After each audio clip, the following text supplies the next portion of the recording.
Good morning and a very warm welcome. You're watching Janata Television and this is the English Bulletin with me, Sushant Dhakal. The top stories first. Government confirms new variant of coronavirus in Kathmandu Valley starts preparing for a potential rise in infections. MPs trade barbs in lower house. Opposition parties accuse government of failing to meet people's aspirations. World Bank revises growth forecast of Nepal, says GDP to remain around 2.7%. Australia falls 85% short of vaccine delivery goals, falls embarrassingly short of the 4 million target. And England beat Poland in World Cup qualifiers. Spain continues unbeaten run.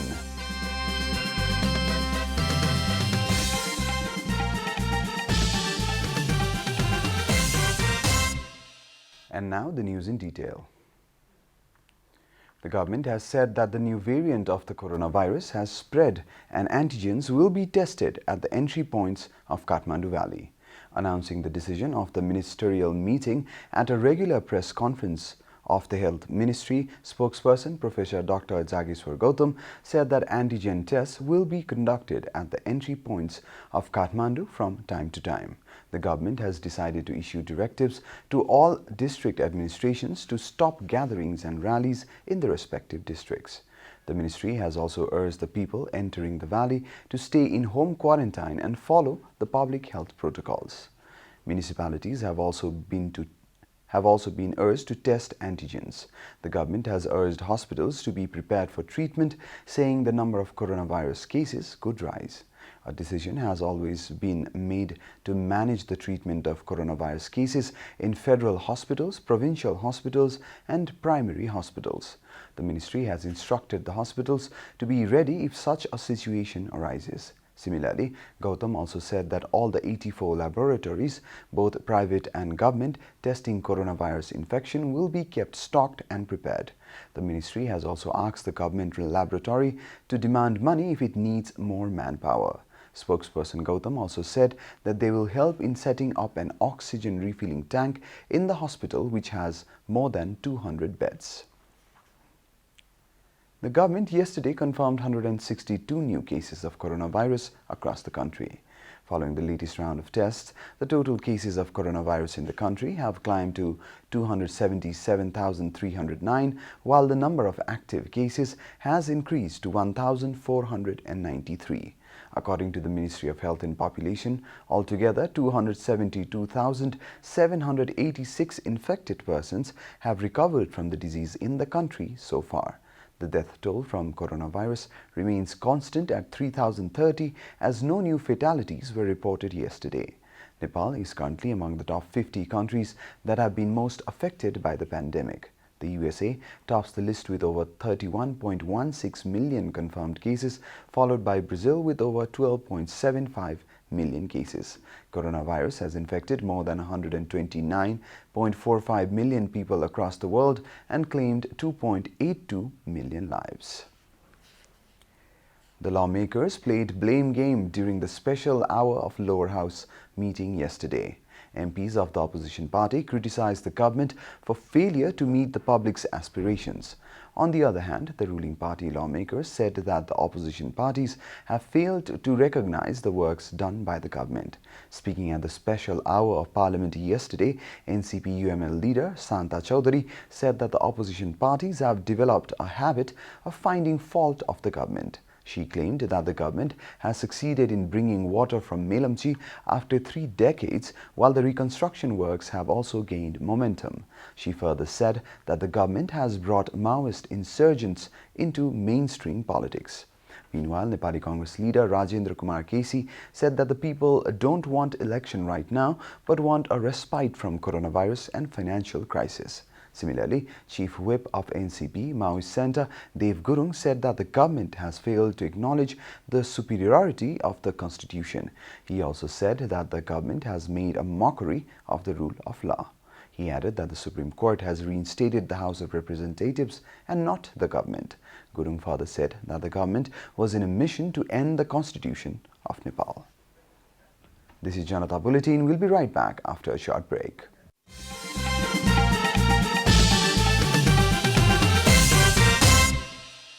Welcome back after the break. We continue with other national news. Rainfall on Wednesday evening cleared the atmosphere of Kathmandu. According to Department of Meteorology and Hydrology, rainfall occurred in Kathmandu Valley as well as other places of Province 1 and Gandaki Province to give respite to the people. Westerly wind and low-pressure turf from the Bay of Bengal was the reason behind the rainfall yesterday, said Manju Basi of the department. There is a high chance of clear atmosphere and less pollution if the wildfire stops around the Kathmandu Valley, government officials have said.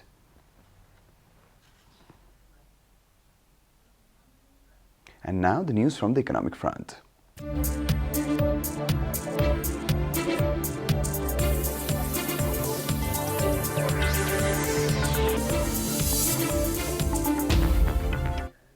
Nepal's economy is likely to grow by 2.7% in the current fiscal year 2020-21, according to a latest projection by the World Bank.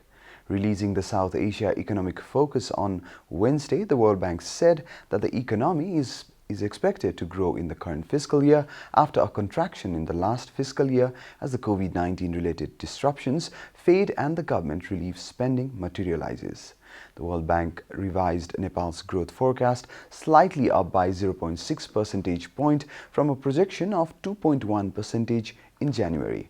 While the World Bank's growth forecast is an indication of economic recovery from the contraction of 1.9% in the last fiscal year 2019-20, it is way lower than the government's target to achieve 7% of GDP growth in the current fiscal year. However, the World Bank in its report warned that significant jobs and income losses are likely to have increased vulnerability. And now the international news.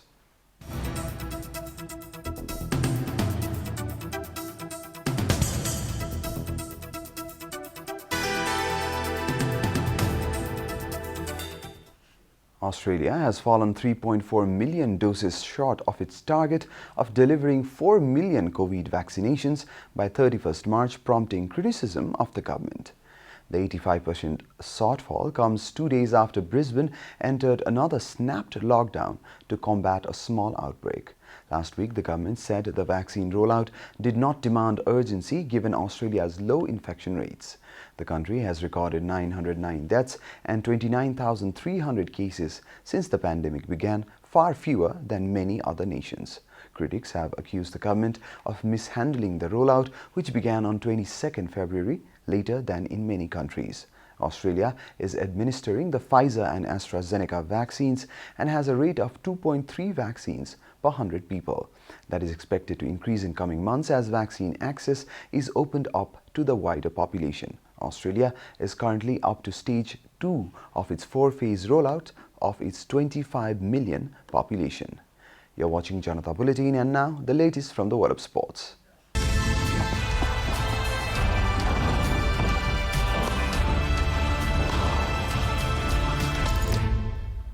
Harry Maguire's late winner helped England overcome Poland in World Cup qualifiers. It looked like England would have to settle for a point until Maguire struck 5 minutes from time. Manchester City forward Ferran Torres scored as Spain continued their unbeaten run in World Cup qualifying with victory against Kosovo. Dani Olmo opened the scoring in the 34th minute with a fine finish from the edge of the area. Torres added a second 2 minutes later, drilling into the bottom left corner. Besar Halimi pulled one back for Kosovo, but Gerard Moreno headed in a late third. Victory for Spain means they are top of Group B with 7 points from 3 games. We are at the end of Janata Bulletin, and the headlines once again. Government confirms new variant of coronavirus in Kathmandu Valley, starts preparing for a potential rise in infections. MPs trade barb in lower house. Opposition parties accuse government of failing to meet people's aspirations. World Bank revises growth forecast of Nepal, says GDP to remain around 2.7%.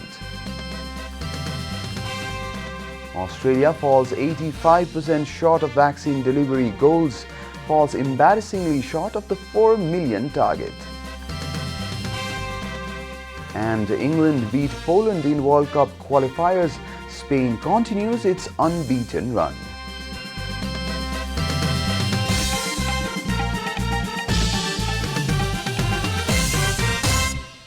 And that's all from the English News Desk for today. You can follow Janata Television and our programs on various social media platforms, including on our website, janatasamachar.com. Keep watching Janata Television. Namaste.